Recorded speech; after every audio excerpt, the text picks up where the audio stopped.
তো হচ্ছে যে রানীগঞ্জ শহরটা তো এমনি একটু ন্যারো শহর, রাস্তাগুলো খুব ছোট যদি তার মাঝখানে আমরা বা ট্রাফিক চিত্তর সঙ্গে আমরা ট্রাফিক ওসি যে আছে চিত্তবাবুর সঙ্গে কথাবার্তা বলেছিলাম যে এইভাবে যে চলছে এটা চললে তো মানুষ চলতে পারবে না। আর মানুষ ডেলি কমপ্লেন করছে যে, স্যার আমরা চলতে পারছি না রাস্তায় এমন।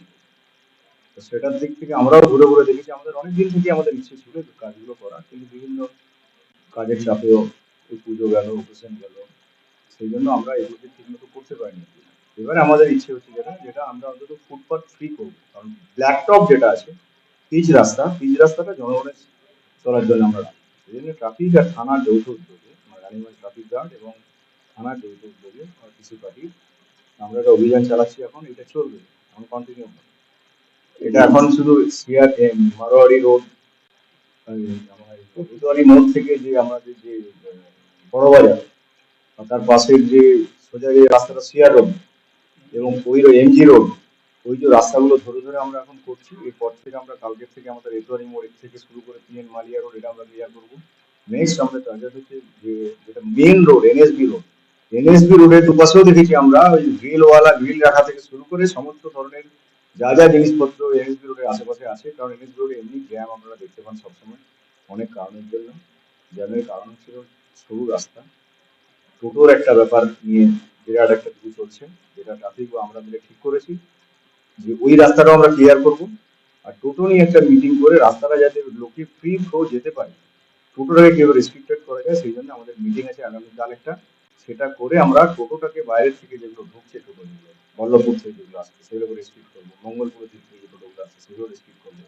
টাউনের টোটোগুলো যেদিন কোনো বাইপাস রুট থাকে এনএসবি রোডটাকে অ্যাভারেজ যাতে কম করে সেটা করবো, করার জন্য আমরা চেষ্টা করছি।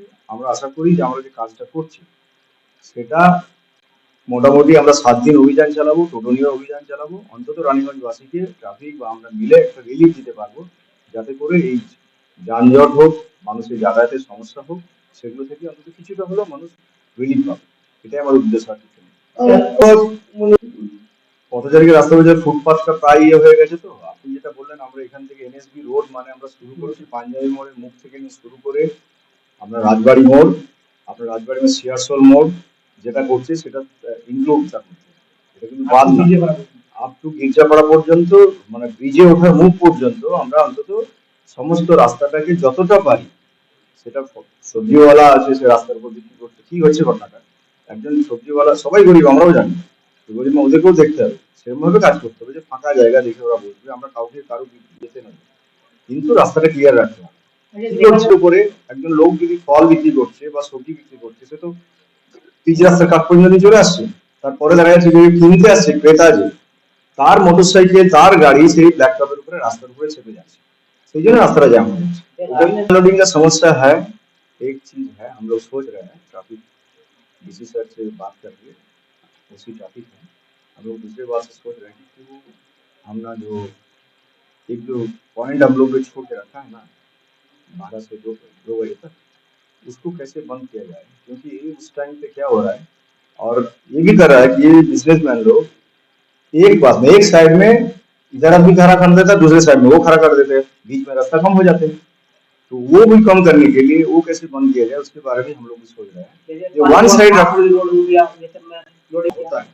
होता है हम लोग सोच रहे हैं कि उसी ट्रैफिक भी ये सोचे हैं, वो भी हमको बोला है कि सर ऐसा काम कीजिए सर, एक साइड में हम लोग रखेंगे लोडिंग का और दूसरे साइड में जो है वो बाद में करेंगे, और 12 बजे से 2 बजे तक जो पॉइंट है उसको कैसे बंद किया जा सकता है हम लोग देखते हैं कि वो बंद कर देते हैं। দেখুন এটা কন্টিনিউয়াস প্রসেস আছে, আমরা একবারে তো হেরে গেলে চলবে না। দেখুন ওরাও তো ওদের জীবন জীবিকার প্রশ্ন আছে, আমাদেরও করতে হবে, ওদের সঙ্গে সফটলি বিহেভ করে যতটা পারি আমরা করবো চেষ্টা, দরকার পড়লে আবার আমরা যাবো, ওদেরকে বোঝাচ্ছি আমরা যে দেখুন এটা হচ্ছে, এটা করাটা ঠিক হচ্ছে না, লোকে চলতে পারছে না। আমাদের অভিযান চলতে থাকবে এরকম, আমরা এটা বন্ধ রাখবো না। যখনই দেখবো যে এরকম অবস্থা আবার ক্রিয়েট হচ্ছে আমরা আবার যেমন অভিযান এখন করছি সেরকম আবার করবো। এই সমস্যাটা তো এমনিতেই তো আসে, আমাদের তো সকাল 8টা পর্যন্ত তো টাইম দেওয়াই আছে, একটা টাইম স্প্যান তো আমাদের আছে। মাঝে যে আমাদের যে উইন্ডোটা ছিল ওই উইন্ডোটা হচ্ছে 12টা থেকে 2টোর উইন্ডো, ওই উইন্ডোটাকে কি করে ডিসি ট্রাফিক স্যারের সাথে কথা বলতে হবে, কথা বলার পরে ওসি ট্রাফিক মিলে আমরা ঠিক করতে চাইছি, আমরা চাইছি যে ওই উইন্ডোটাকে বন্ধ করে রাখবে 12টা থেকে 2টোর উইন্ডো, তাহলে যে জ্যামটা দেখা যায় সেটা অন্তত আমরা কন্ট্রোল করতে পারবো। এটা তো আমাদের উপরে নয়, আমাদের সুপিরিয়র অফিসার আছেন তাদের সঙ্গে কথা বলতে হবে, ব্যবসায়ী সমিতির সঙ্গে কথা বলতে হবে। ব্যবসায়ী সমিতির কথা এই কারণেই বলতে হবে, রানিগঞ্জ বিজনেসের শহর, এখানে তো সব এখানে পাইকারি মার্কেট, সব এখানে খুচরো মার্কেট কেউ নেই, এখান থেকে সবাই জিনিসপত্র কিনে নিয়ে যায়। ব্যবসায়ীদের যাতে ব্যবসার ক্ষতি না হয় এবং পথচারীদের যাতে অসুবিধা না হয়, মানুষ যারা গাড়ি নিয়ে যাবে তাদের যাতে কোনো অসুবিধা না হয়, এই সমস্ত কথা ভেবে আমরা যেটা ভালো হবে সেটা ডিজাইন করব। सन ऑफ बंगाल के माध्यम से हर खबर आप तक सबसे पहले पहुंचाई जाती है। सन ऑफ बंगाल जहां यूट्यूब, फेसबुक और वेबसाइट हर जगह पे है। हमारे यूट्यूब पे आप देखिए सन ऑफ बंगाल की खबरें। इसके अलावा सब्सक्राइब कीजिए, फेसबुक पे जाइए, फेसबुक पेज को फॉलो कीजिए। इसके अलावा हमारे वेबसाइट पर भी जाकर आप देख सकते हैं हर तरह की खबरें सबसे पहले। जी हाँ, हमारा वेबसाइट है www.sonofbengal.in। धन्यवाद।